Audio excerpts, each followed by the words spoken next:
You are about to learn one of the biggest secrets in the history of the world.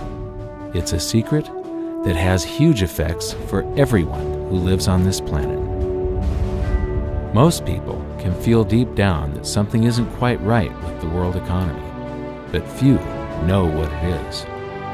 Gone are the days where a family can survive on just one paycheck.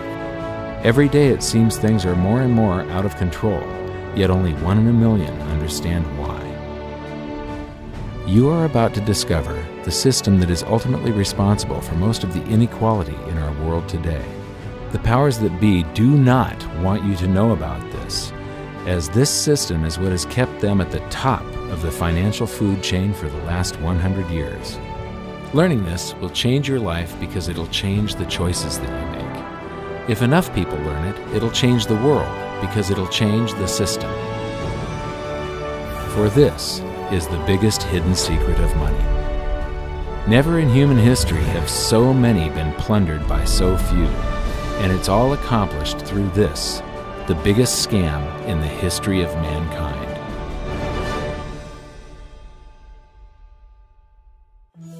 They say that money doesn't grow on trees, but the truth is that the modern banking system creates currency far faster than trees can grow. Most people don't have a clue how currency is created. Economists and bankers make it sound so complex that people think they can't understand it. But I'm going to strip our monetary system down to its essence so that you can see the scam behind the curtain and just how it affects you. Every modern society creates currency in pretty much the same way. But since the US dollar is the majority of the world's currency, I'm going to use the United States as our example. It all starts when some politician says, "Vote for me and I'll make sure the government provides you more free stuff than my opponent will." But there's no such thing as a free lunch. So to provide that supposedly free stuff, the politicians vote for the country to spend more than its income. This is called deficit spending. To pay for that deficit spending, the Treasury borrows currency by issuing a bond. So what's a bond? If you think about it, a bond is really nothing but a glorified IOU. It's a pretty piece of paper with numbers printed on it that says, "Loan me $1 trillion today, and I promise over a 10-year period I'm going to pay you back that $1 trillion plus interest." But what you need to understand is that Treasury bonds are our national debt.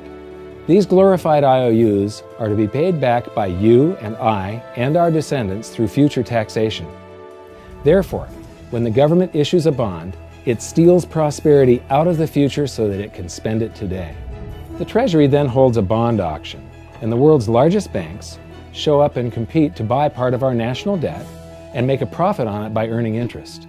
You'll notice that as we move through this process, the big banks are there, taking a cut every step of the way. This isn't by chance, as you'll see shortly. Then, through a shell game called open market operations, the banks get to sell some of those bonds to the Federal Reserve at a profit. To pay for the bonds, the Federal Reserve opens up its big old checkbook and writes bad, bogus, counterfeit checks that should bounce because they're drawn on an account that always has a zero balance. There isn't 1 penny in there. To quote from the Boston Federal Reserve, "When you or I write a check, there must be sufficient funds in our account to cover that check. But when the Federal Reserve writes a check, there is no bank deposit on which that check is drawn. When the Federal Reserve writes a check, it is creating money." The Fed then hands those checks to the banks, and at this point, currency springs into existence. The banks then take that currency and buy more bonds at the next Treasury auction. But what is a check? A check is also an IOU. When you write a check, you're making a note that says, "Here's my IOU for cash. All you have to do is go to the bank and pick it up." Now, it's very, very important that you understand this process because we're going to come back later and show you the devastating effect this has on you. The Treasury issues IOUs, bonds. The banks then buy those IOUs with currency.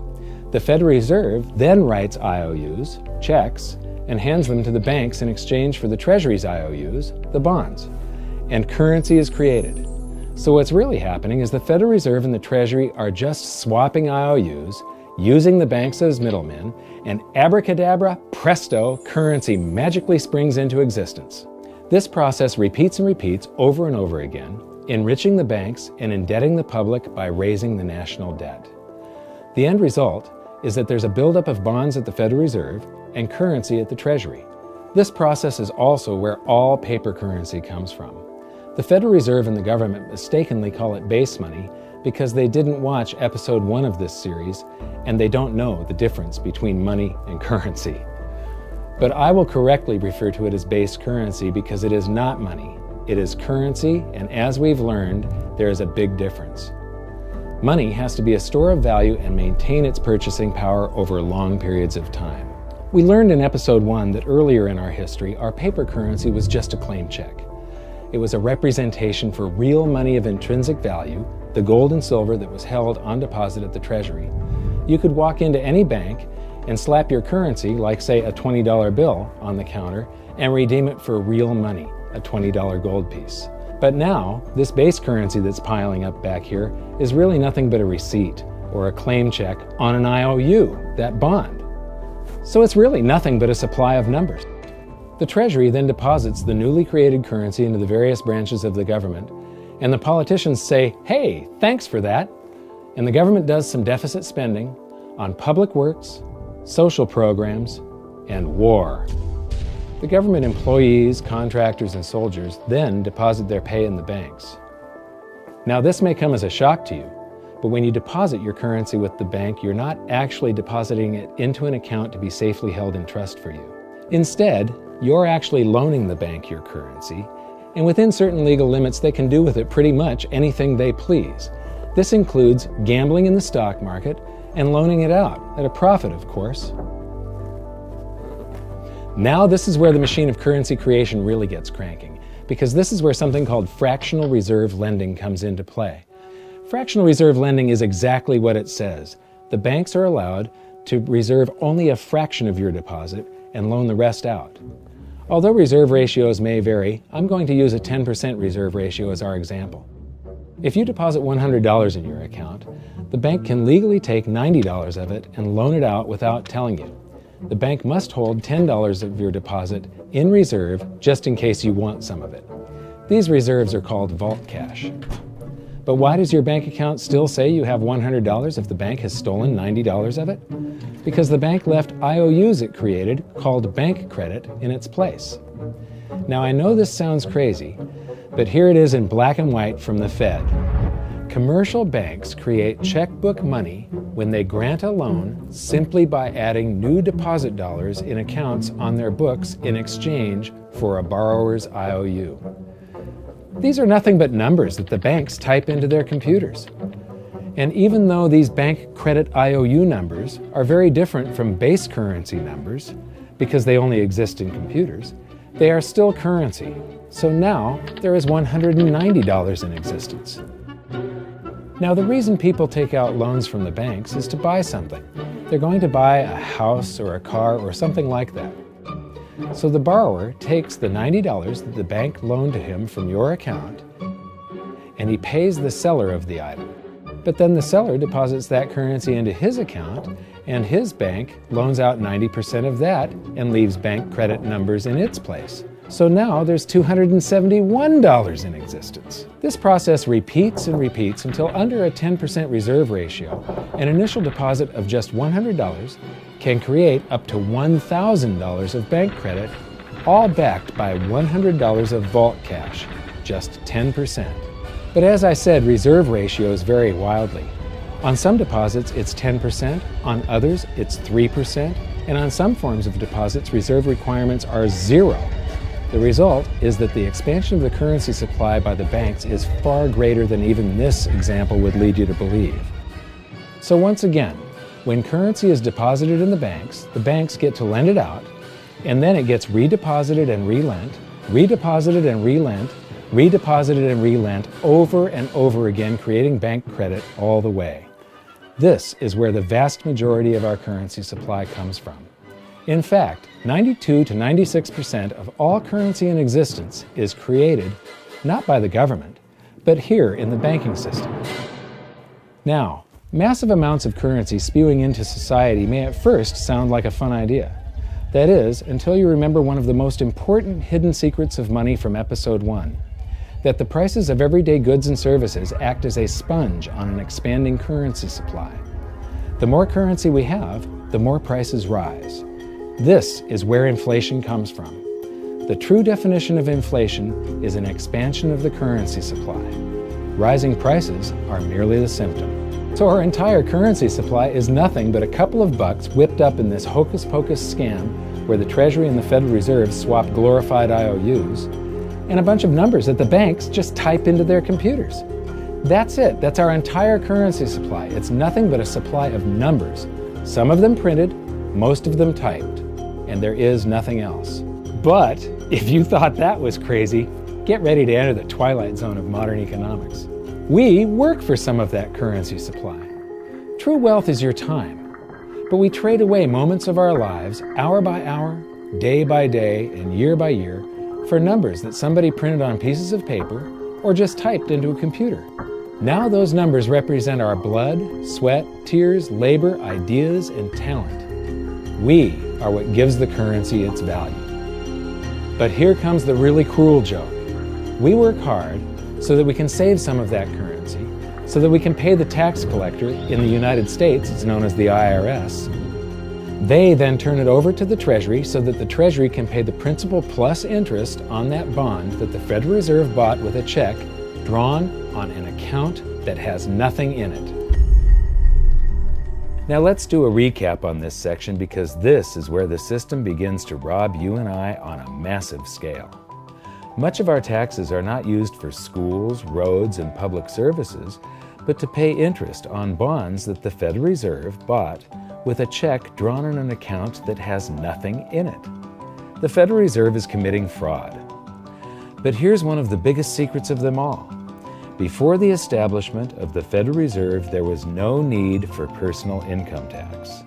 The Federal Reserve was created in 1913, and that very same year, the Constitution was amended to allow income tax.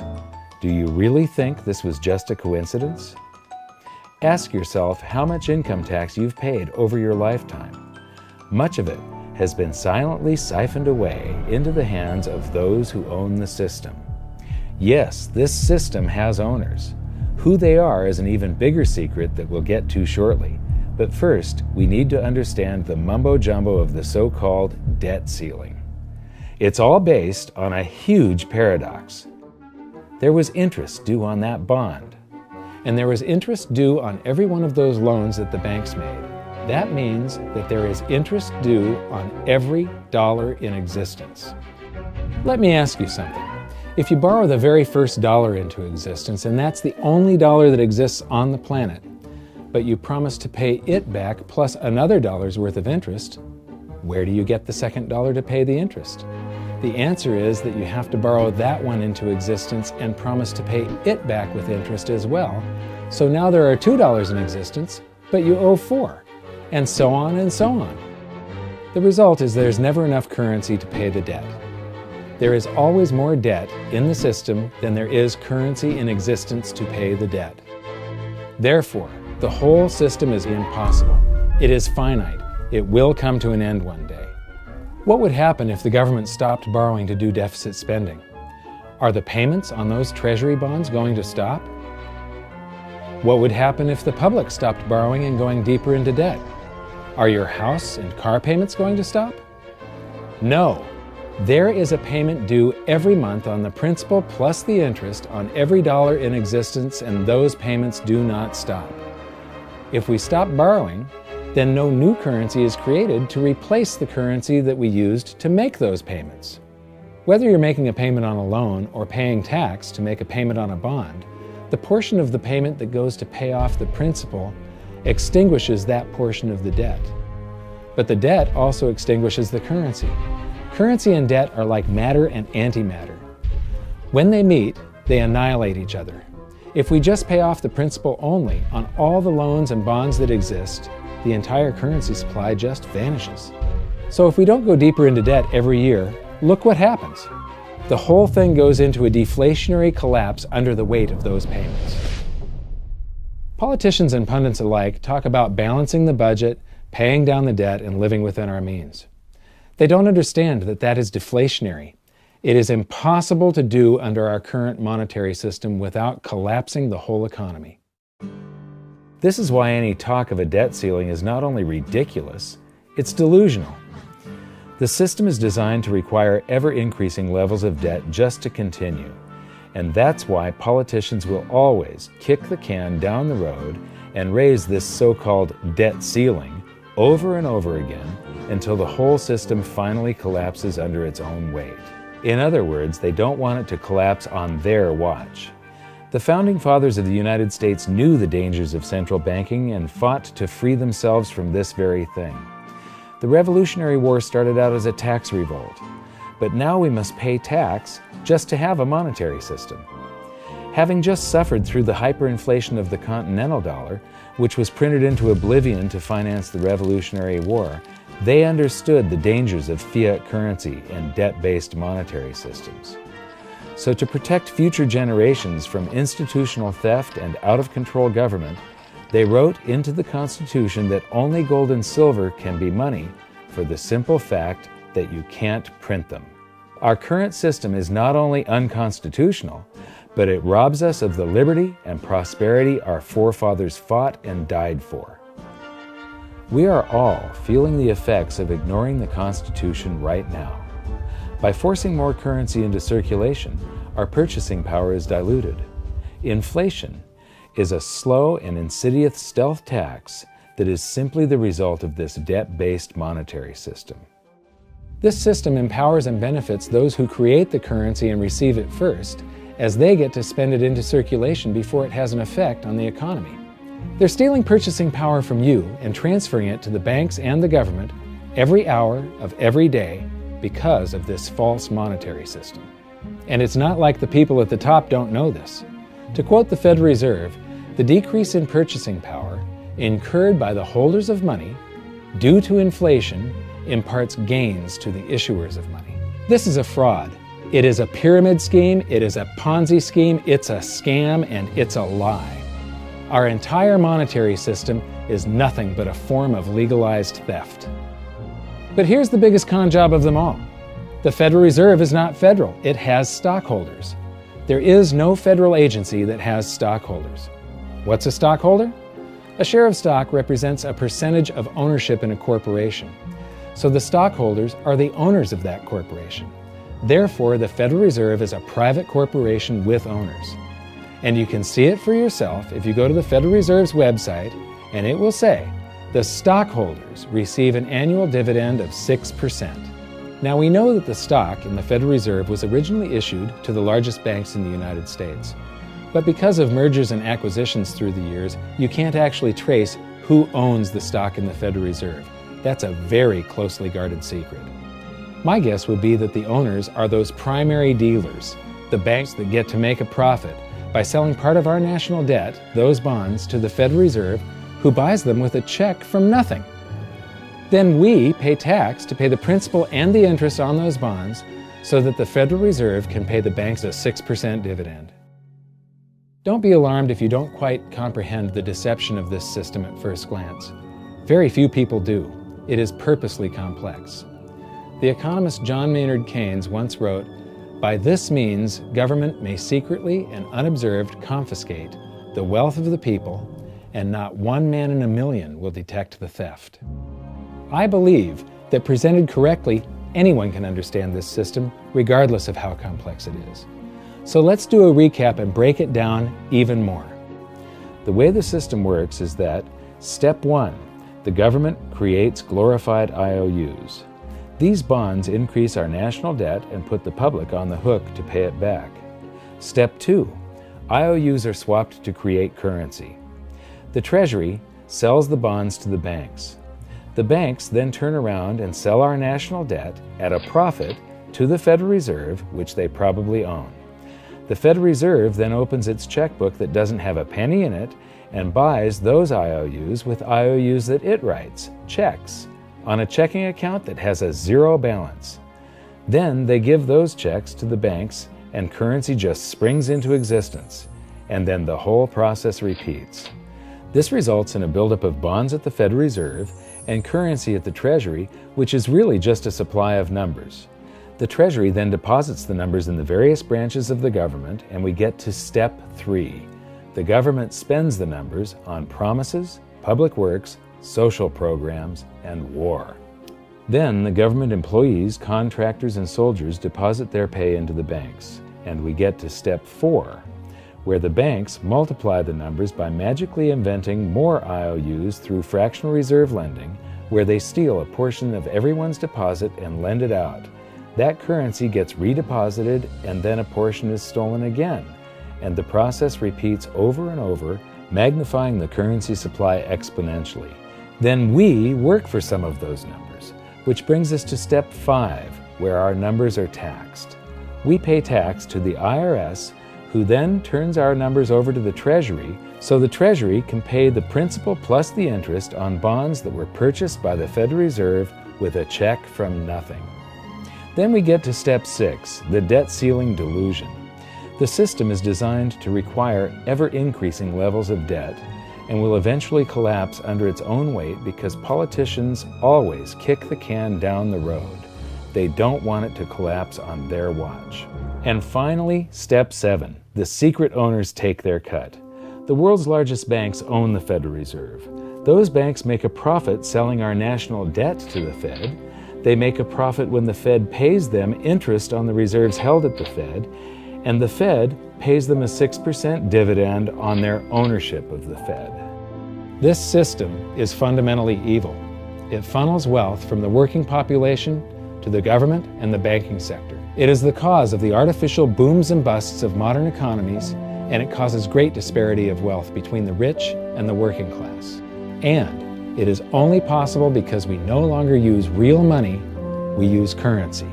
But worst of all, it is a form of enslavement. Bond is the root word of bondage. Whenever a government issues a bond, it is a promise to make us pay tax in the future. Nobody asked you if you wanted to pay tax today for the prosperity we all enjoyed in the last century. Nobody is asking our children if they want to work hard in the future to pay for the prosperity we're enjoying now. George Washington once wrote to James Madison, "No generation has the right to contract debts greater than can be paid off during the course of its own existence." By stealing prosperity from tomorrow so we can spend it today, we enslave ourselves and future generations. Now this all sounds pretty bad, but there is great hope, for you are the greatest threat to this false monetary system. This system relies on the public being ignorant of its workings. Please share this knowledge with everyone you know, because an informed public that fully understands the system can build a better future for generations to come. And now I leave you with this quote, widely attributed to a former director of the Bank of England. "The modern banking system manufactures money out of nothing. The process is perhaps the most astounding piece of sleight of hand that was ever invented. Banking was conceived in inequity and born in sin. Bankers own the earth. Take it away from them, but leave them the power to create money and control credit, and with the flick of a pen, they will create enough money to buy it back again. But if you want to continue as the slaves of bankers and pay the cost of your own slavery, let them continue to create money and to control credit." This is the Federal Reserve in Washington, D.C. It's located on Constitution Street, and that is just as much of a joke as the New York Fed being located on Liberty Street. Both of them are unconstitutional, both of them limit our liberty, and they transfer wealth away from us every second of every day to the Federal Reserve, to the government, and to the banking sector. You are now among the 1 in a million who can detect the theft of your prosperity. So the big question is, what can you do about it? 1. Watch this video until you can describe and teach it to others. Those who understand this system can make preparations for its unavoidable collapse and protect themselves. History shows that those who don't will probably be wiped out. 2. Share this video with everyone, especially those you care about. All it takes is a mouse click or two to get this message in front of millions. Post this video on Facebook, tweet it, email it to loved ones. Please share it wherever you can. 3. Join the conversation. The current world monetary system is based on a 300-year-old design meant to enrich a few at the expense of the many. There must be a better way. At hiddensecretsofmoney.com, we've created an open-source platform for the design and development of a new world monetary system. We're calling on every economist, every student, every college, every bright mind, and anyone who cares to join the discussion. In educating ourselves and each other, we can prevent the further loss of our freedoms and maybe, just maybe, win some of them back.